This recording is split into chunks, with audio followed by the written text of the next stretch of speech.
नमस्कार, Chhattisgarh round up देख रहे हैं आप और शुरुआत सिवनी से कर रहे हैं। बड़ी खबर इस वक्त मिल रही है, ट्रक में भीषण आग लग गई है सिवनी में। देखते ही देखते धू धू कर ये ट्रक जलने लगा। आग लगने की वजह से रूट को डायवर्ट करना पड़ा है। दमकल ने आग पर काबू पा लिया है। NH 44 राष्ट्रीय राजमार्ग 44 पर यह ट्रक खड़ा हुआ था। बंडोल थाना इलाका लगता है और भोंगा खेड़ा गांव के पास ये हादसा हुआ है। तस्वीरों को देखकर आप अंदाजा लगा सकते हैं कि कितनी भयावह ये तस्वीर है। ट्रक में आग लगी और देखते ही देखते आग फैलती चली गई। सिवनी से बड़ी खबर, सिवनी में NH 44 पर भोंगा खेड़ा गांव के पास एक ट्रक में आग लगी और देखते ही देखते आग फैलती चली गई। न्यूज 18 मध्य प्रदेश छत्तीसगढ़ आपको ये एक्सक्लूसिव तस्वीरें दिखा रहा है। रूट को डायवर्ट करना पड़ा है। दमकल ने आग पर काबू पा लिया है। यातायात को सामान्य तरीके से बहाल करने की कोशिश हो रही है। NH 44 पर बड़ा हादसा। सहयोगी अजहर हमारे साथ जुड़े हुए हैं। अजहर, पूरा घटनाक्रम बताएं। देखिए अली जी, बिल्कुल अभी कुछ देर पहले ही घटना हुई है। बंडोल थाना क्षेत्र के भोंगा खेड़ा गांव के पास नेशनल हाईवे 44 पर यह पूरा हादसा हुआ है। बताया ट्रक चालक सवार जो गाड़ी से जा रहे हैं, तभी अचानक अज्ञात कारणों से ट्रक में भीषण आग लग गई। देखते देखते ट्रक धू धू करने लगा। गनीमत रही ट्रक में सवार जो 2 लोग थे तो तत्काल ट्रक से उतर गए और उन्होंने अपनी जान बचाई। इस घटनाक्रम की वजह से कि नेशनल हाईवे में लगातार वाहनों का अत्यधिक दबाव रहता है। वाहनों की आवाजाही के कारण काफी हड़कंप पर माहौल हो गया। इस तत्काल सूचना मिले मौके पर पुलिस पहुंची और एक जो डाइवर्ट किया गया जो रोड था उसको डाइवर्ट किया गया। वाहनों की आवाजाही फिलहाल शुरू की गई है और दमकल वाहन जो है मौके पर पहुंच गए और आग को बुझाने के पूरे प्रयास किए जा रहे हैं। चलिए, बहुत बहुत धन्यवाद आपका अजहर इस तमाम जानकारी के लिए। तो सहयोगी अजहर विस्तार से जानकारी दे रहे थे। तस्वीरों को देखकर आपने अंदाजा लगा लिया होगा किस कदर ये भीषण और भयंकर आग लगी। धमतरी से बड़ी खबर, भारी बारिश के चलते पहाड़ी नानगरी सिहावा इलाके में उफान आया है। पहाड़ी नाले में उफान पर है और कई जगहों पर पुल और जो रपटे हैं वो बाढ़ में डूब गए हैं। जान जोखिम में डालकर लोग उफनते नालों को पार कर रहे हैं। बार बार अपील के बावजूद बाढ़ के चलते बहिगांव नाले के दोनों तरफ लोग फंसे हुए हैं। तस्वीरों को देख लीजिए, कई जगहों पर पुल और रपटे बाढ़ में डूब गए हैं और भारी बारिश के चलते जो पहाड़ी नाले हैं वो उफान पर हैं। सहयोगी अभिषेक हमारे साथ जुड़े हुए हैं। अभिषेक, पूरी जानकारी विस्तार से। बहिगांव के दोनों तरफ लोग फंसे हुए हैं, फिलहाल बारिश की क्या स्थिति है?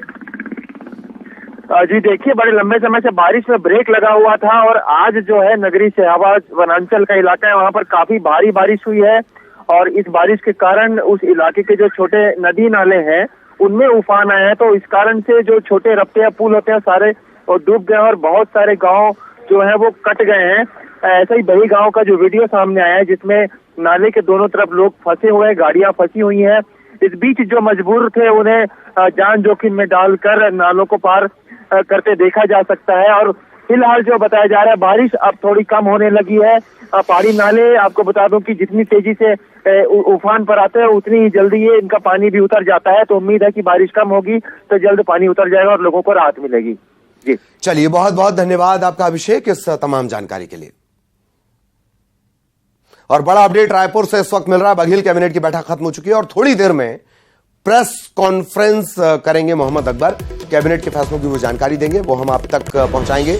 थोड़ी देर में मोहम्मद अकबर प्रेस कॉन्फ्रेंस करेंगे और कैबिनेट में क्या कुछ हुआ है, क्या महत्वपूर्ण फैसले लिए गए हैं, इसकी जानकारी हम आप तक पहुंचाएंगे। रायपुर से बड़ा अपडेट, बघेल कैबिनेट की बैठक खत्म हो चुकी है।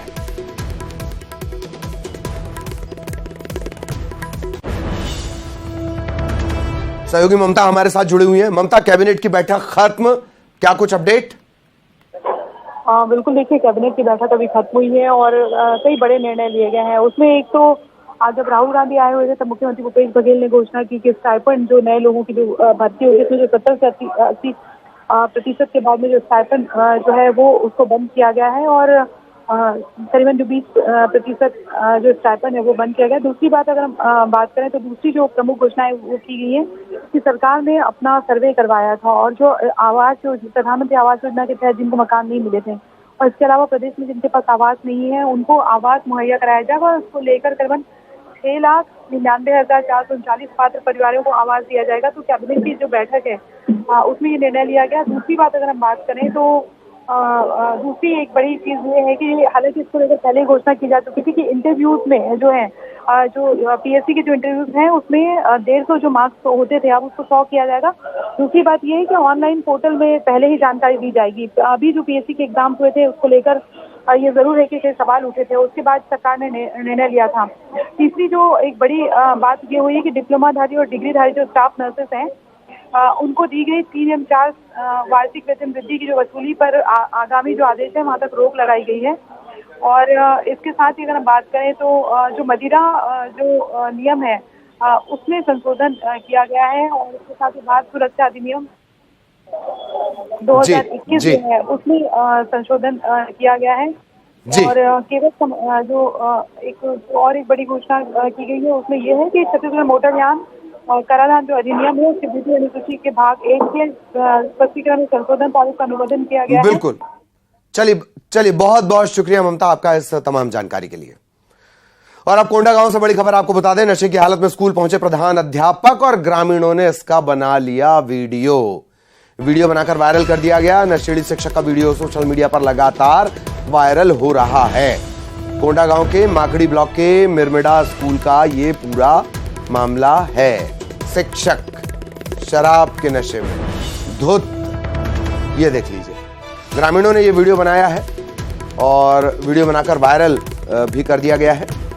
माकड़ी ब्लॉक का ये पूरा मामला है। विवेक हमारे साथ जुड़े हुए हैं। विवेक, कोई कार्रवाई इस शिक्षक के खिलाफ या अधिकारियों की तरफ से कोई रिएक्शन? देखिए, इस पूरे मामले में अधिकारी किसी तरीके से जवाब देने से बच रहे हैं क्योंकि ये मामला है, उनका कहना है कि मामला का अंदरूनी गांव का है तो पहले पता लगाते हैं। लेकिन जो तस्वीरें ग्रामीणों ने दिखाई है और जो सोशल मीडिया में वीडियो जो वायरल हो रहा है उसमें स्पष्ट नजर आ रहा है कि जो प्रधान अध्यापक है वो खुद नशे में और किस तरीके से झूम रहे हैं और बच्चियां वहां पढ़ रही हैं। पर अधिकारियों को जब वीडियो भी दिखाया गया तो इसको लेकर अधिकारियों ने चुप्पी साध ली। उनका कहना था कि पहले मामले की जांच कराते हैं और काम ज्यादा होने का, क्योंकि पहले भी हमने जिस तरीके से शिक्षा अधिकारी से बात की थी तो उन्होंने यही कहा था कि काम ज्यादा है। तो आज भी वही अधिकारी का रटाया जवाब था कि आज काम ज्यादा है, हम इस पूरे मामले की जांच करते हैं, उसके बाद कोई कार्रवाई होती है तो फिर बताते हैं। जी लड़ेगी। चलिए, बहुत बहुत धन्यवाद विवेक इस तमाम जानकारी के लिए। इधर कोरिया से बड़ी खबर, स्वास्थ्य कर्मचारियों पर गाज गिरी है। 84 ग्रामीण स्वास्थ्य संयोजक सरकारी सेवा से बर्खास्त कर दिए गए। कोरिया कलेक्टर विनय लहंगे ने आदेश जारी कर दिया है। अपनी मांग को लेकर लगातार प्रदर्शन चल रहा है। मनेंद्रगढ़ में स्वास्थ्य कर्मचारियों के आंदोलन पर 10 स्टाफ नर्स निलंबित की गई हैं।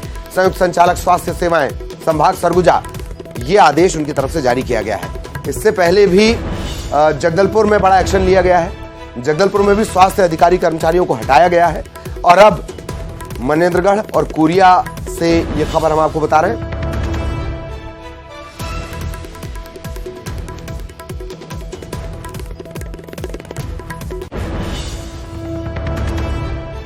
स्वास्थ्य कर्मचारियों पर गाज गिरी है। लगातार ये अपनी अलग अलग मांगों को लेकर प्रदर्शन कर रहे हैं, जिससे स्वास्थ्य सेवाएं बेपटरी होती जा रही हैं। कोरिया में 84 ग्रामीण स्वास्थ्य संयोजक सरकारी सेवा से बर्खास्त। कोरिया कलेक्टर विनय लहंगे ने आदेश जारी किए हैं। इसके अलावा मनेंद्रगढ़ में 10 स्टाफ नर्स निलंबित कर दी गई हैं, सस्पेंड कर दी गई हैं। संयुक्त संचालक स्वास्थ्य सेवा सरगुजा संभाग की तरफ से ये आदेश जारी किए गए हैं। बलौदाबाजार और जगदलपुर में कार्रवाई की खबर भी हमने आपको बताई है। वहां सैकड़ों की संख्या में निलंबन और सेवा बर्खास्तगी के आदेश दिए गए हैं जगदलपुर और बलौदाबाजार में।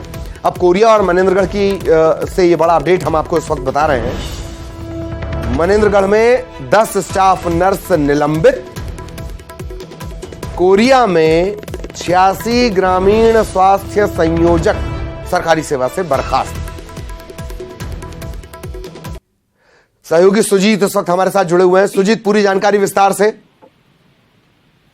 जी देखिए, बता दूं, कोरिया जिले में और मनेंद्रगढ़ जिले में, 2 जिले में, जहां 84 और मनेंद्रगढ़ में 10 जो 94 स्वास्थ्य कर्मियों पर गाज गिरी है राज्य सरकार ने आदेश जारी किया था। जो एस्मा लगाने के बाद जो स्वास्थ्य कर्मी लगातार आंदोलन कर रहे थे और अपनी मांग पर डटे हुए थे, जिसके कारण जो है आज कलेक्टर कोरिया ने आदेश जारी किया, जहां 84 ग्रामीण स्वास्थ्य कर्मियों को बर्खास्त किया गया। वहीं एमसीबी जिले में भी 10 आंदोलनकारियों को स्वास्थ्य कर्मचारी जो है उनको बर्खास्तगी की कार्रवाई की गई है। जी चलिए, बहुत बहुत धन्यवाद आपका इस तमाम जानकारी के लिए।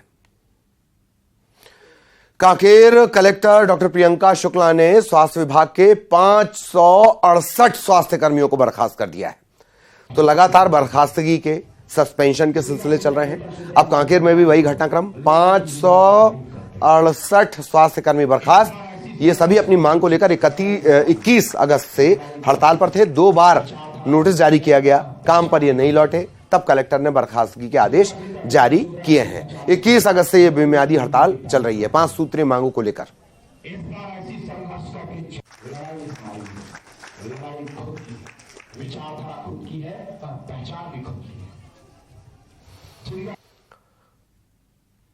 इधर कोरिया के बैकुंठपुर जिला अस्पताल में हार्ट अटैक से हुए एक मरीज की मौत के बाद परिजनों ने डॉक्टरों के ऊपर बड़ा आरोप लगाया। परिजनों का कहना है कि डॉक्टर को बार बार बुलाने पर भी वो मरीज को देखने नहीं आए।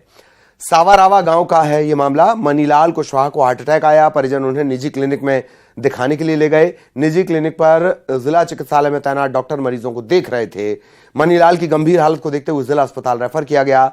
परिजन मरीज को जिला अस्पताल लेकर गए। डॉक्टर नदारद मिले। जब निजी क्लिनिक से डॉक्टर को बुलाने गए तो उन्होंने आने से मना कर दिया। इसके बाद मनीलाल कुशवाहा की आईसीयू में मौत हो गई।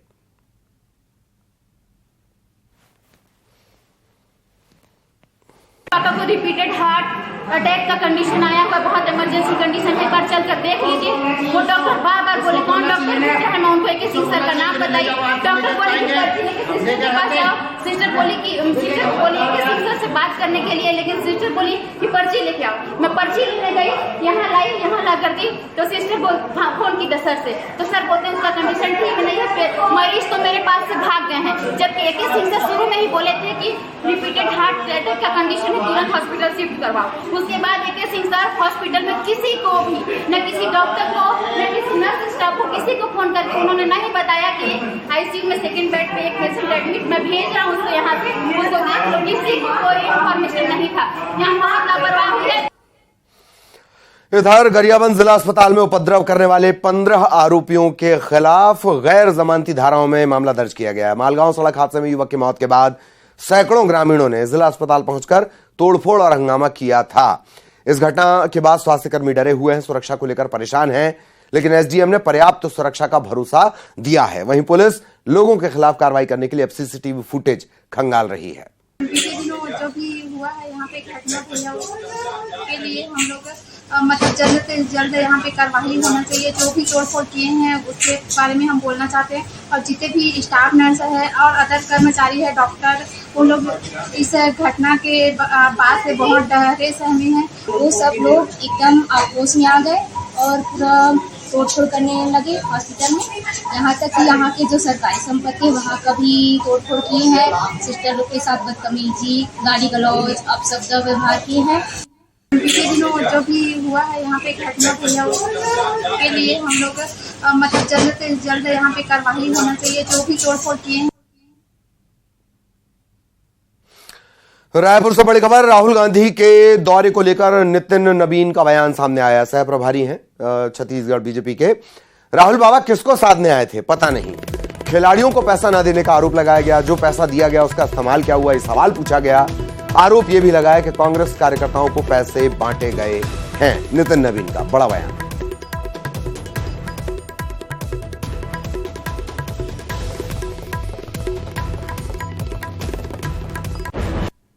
कि इस सरकार ने जितने बड़े बड़े सपने दिखाकर लोगों को ठगने का काम किया, लोगों को भ्रम में डालने का काम किया, तो पूरी तरह से इस सरकार को जो 36 वादे और जिसके अलग अलग बिंदु रहे, उन सभी फोरम पर चेक किया गया। हम लोगों ने सभी उसके अध्ययन कराए और जो अध्ययन के बाद जो रिपोर्ट आया वो इस सरकार के ऊपर एक आरोप पत्र है कि 36 के 36 वादों से इस छत्तीसगढ़ की जनता को छलने का काम इस सरकार ने किया है। तो आज माननीय गृह मंत्री जी के द्वारा वो पूरा आरोप पत्र लाया गया और मुझे लगता है कि अब इस विषय को लेकर हमारे कार्यकर्ता जनता के बीच में जाएंगे और इस सरकार को उखाड़ फेंकने का आह्वान करेंगे। राहुल बाबा किसको साध रहे हैं, वो तो अपने आप को पहले साध नहीं पा रहे कि वो युवा हैं कि बुजुर्ग हैं। जहां तक मेरी मानना है कि आज आए थे जिस विषय को लेकर मितान और क्या क्या, आज देखिए जनता कितने जगह पर जो टूर्नामेंट कराया गया उसको लोगों को पुरस्कार नहीं दिया गया, जो लोगों को बुलाया गया उसमें अधिक से अधिक लोग उस क्लब के सदस्य भी नहीं थे। मनेंद्रगढ़, चिरमिरी, भरतपुर के नए जिले बनने के बाद से ही जिला स्तरीय कार्यालय की मांग को लेकर चिरमिरी में कई दिनों तक आंदोलन किया गया। सीएम भूपेश बघेल ने जिला अस्पताल की घोषणा चिरमिरी में की थी। सीएम के भरतपुर दौरे से पहले ग्रामीणों ने जिला स्तरीय कार्यालय और जिला पंचायत कार्यालय को लेकर भरतपुर के अटल चौक पर चक्का जाम किया। ग्रामीणों की मांग है, भरतपुर नाम जोड़ा गया है तो भरतपुर को भी जिला स्तरीय कार्यालय मिलना चाहिए। मुख्यमंत्री भरतपुर दौरे पर आए तो जिला पंचायत की घोषणा करें। इसमें इन लोगों ने नाम जो जोड़ने के जो जिला प्रावधान किया, चिरमिरी, भरतपुर और मनेंद्रगढ़, क्या हमारे भरतपुर के साथ इन्होंने सही निर्णय लिया? नहीं लिया है। आज उस बात को लेकर के जनता पूरी आक्रोश में है, क्योंकि आज भी सेहत और शिक्षा को बात करें, इस जनकपुर में कांग्रेस सरकार पूर्व बहुमत के बनने के बाद मनमानी के तरीके से कार्य योजना को कर रहा है। जहां जिसको विधायक जहां बोल दिए वहां पे कर रहे हैं। क्या हमारे भरतपुर के जनता, आज स्वास्थ्य की बात करें, 100 बेड का अस्पताल है, एक फ्रीजर भी नहीं है। भरतपुर में सरपंच संघ के माध्यम से जिला पंचायत भरतपुर में स्थापना के लिए चक्का जाम प्रदर्शन किया गया था, सांकेतिक प्रदर्शन किया गया था, जिसे आज थाना प्रभारी के साथ उपस्थित होकर समझाइश देकर किनारे हटवाया गया है और चक्का जाम यहाँ से क्लियर हो चुका है। सभी को आने जाने में कोई दिक्कत नहीं है। कोरबा के कटघोरा वन मंडल के गांव पाली टिकरापारा में एक ग्रामीण दंतैल हाथी के हमले में गंभीर रूप से घायल हो गया। इसे उपचार के लिए पोड़ी उपरोड़ा के सामुदायिक स्वास्थ्य केंद्र भेजा गया। बुधराम गोंड खेत से काम करके शाम के वक्त घर लौट रहा था।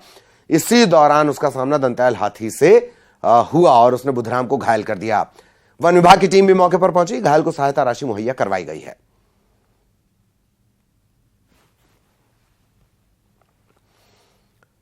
बस्तर में पहचान के संकट से गुजर रहे नक्सली अब अपने कमजोर होते संगठन को विस्तार देने के लिए युवाओं को भर्ती कर रहे हैं।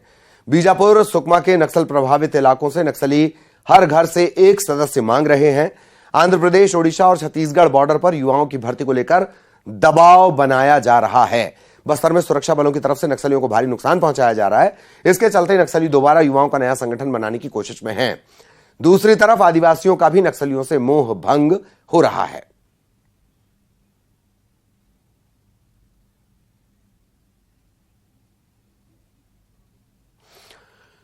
तो हाशिए पर गए नक्सली अब युवाओं की भर्ती करने में जुटे हैं। एक तरह से बॉर्डर एरिया में वो ये कोशिश लगातार कर रहे हैं। बीजापुर, सुकमा, इसके नक्सल प्रभावित इलाके, यहां पर हर घर से एक सदस्य मांगा जा रहा है। जनताना के नाम पर, लोगों की लड़ाई लड़ने के नाम पर।